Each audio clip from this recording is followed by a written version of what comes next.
오늘 말씀은 마태복음 22장 1절부터의 말씀입니다.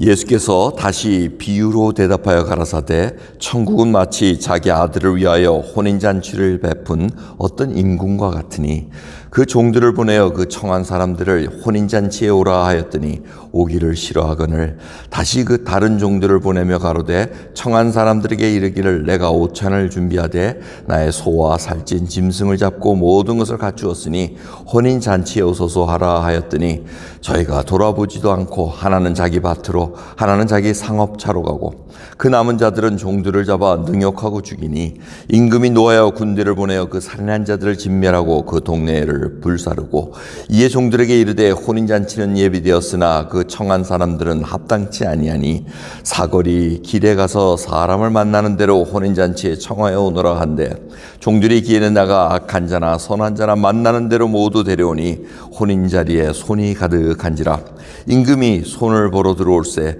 거기서 예복을 입지 않은 한 사람을 보고 가로되 친구여 어찌하여 예복을 입지 않고 여기 들어왔느냐 하니 저가 유구무원이거늘 임금이 사원들에게 말하되 그 수족을 결박하여 바깥 어두움에 내어 던지라 거기서 슬피 울며 이를 갈미 있으리라 하니라 청함을 받은 자는 많되 택함을 입은 자는 적으니라.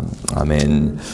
여러분 너무나 잘 아는 천국이 바로 임금이 혼인잔치를 자기 아들의 혼인잔치를 여는 비유로 말씀을 하는 것을 저희들이 읽었습니다. 이 혼인잔치가 있다는 인비테이션은 이미 다 받았습니다. 그래서 이 사람들은 시간만 모를 뿐입니다. 그 시간, 그래서 이제 준비가 됐으니까 오라 하니까 초청을 받은 자들이 다 거절을 해버립니다. 뭐 상업차 가야 되고, 뭐 하러 가야 되고, 막 핑계 대면서 안 가고, 또 심지어 종들을 막 때리고 이런 일까지 일어나니까 군대를 보내가지고 다 그 임금이 진멸시켰다는 얘기.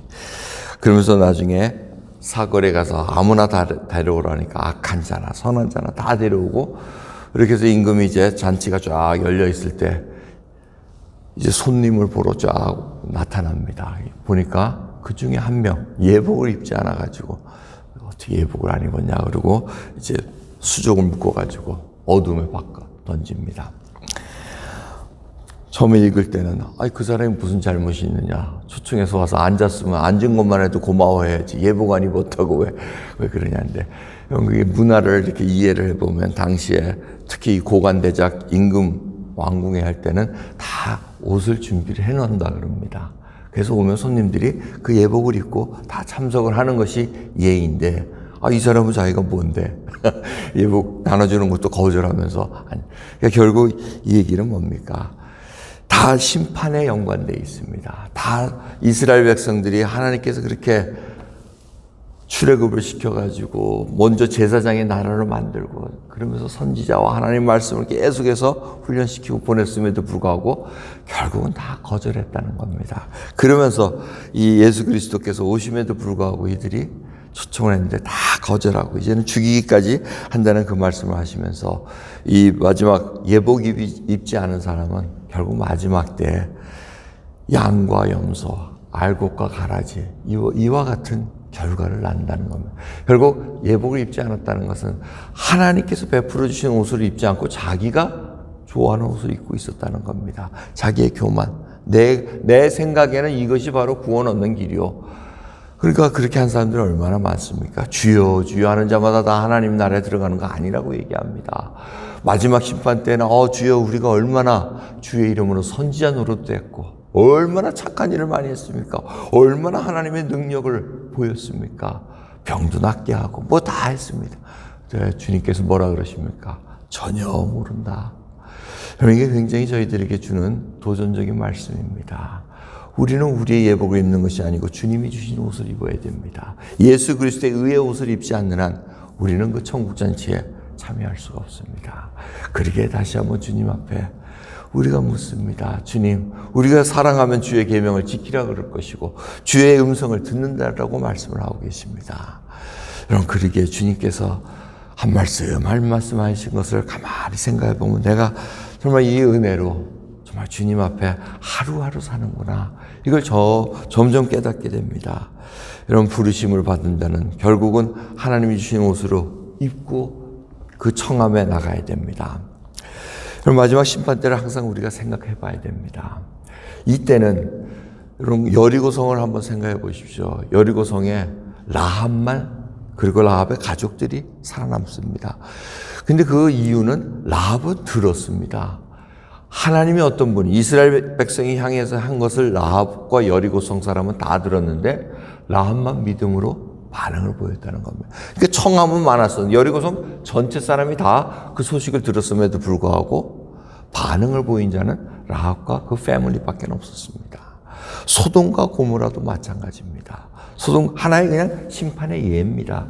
소돔과 고모라도 결국은 롯이 그렇게 그냥 억압받는 의인이라고 얘기하지 않습니까? 고통받는 의인이라고. 그러니까 그 와중에서도 하나님을 전하려고 애를 썼습니다. 그래서 의인 롯이라 그러죠. 그런데 다들 거절해버립니다. 우리가 언제 너를 재판관으로 세웠느냐? 네가 뭔데 이방인이 와서 우리에게 이래라 저래라 얘기하느냐? 이러면서 아주 무시를 해버렸습니다.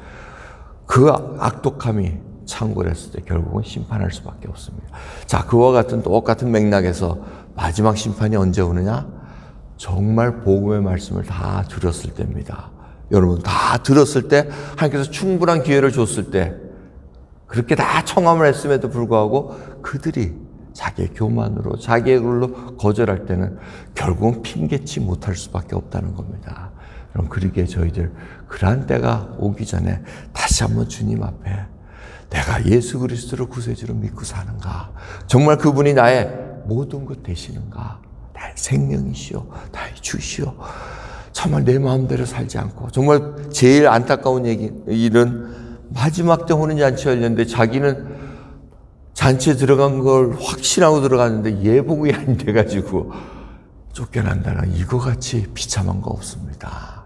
그러기에 오늘 다시 주님이 주신 그 의로운 옷, 내 의가 아닌 예수 그리스도의 의로 오늘 살아갈 수밖에 없다는 걸 다시 한번 하나님께 고백드리시면서 나의 연약함, 나의 주님 앞에 멍에를 메고 주의 멍에를 메고 온유한 것, 겸손함을 계속해서 받는 저희들 되기를 간절히 소원합니다. 기도하겠습니다. 하나님 감사합니다. 오늘도 귀한 새벽 아버지 저희들이 하루하루 마지막 때가 왔다고 얘기하나 정말 저희들은 오래 살 것 같은 착각 속에 살아갑니다. 하지만 언젠가는 맞이해야 될 그 시간 정말 주님 떨림으로 준비하게 하옵소서.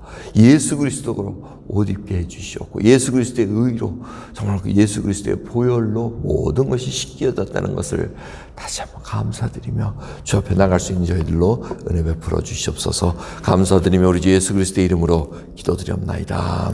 아멘.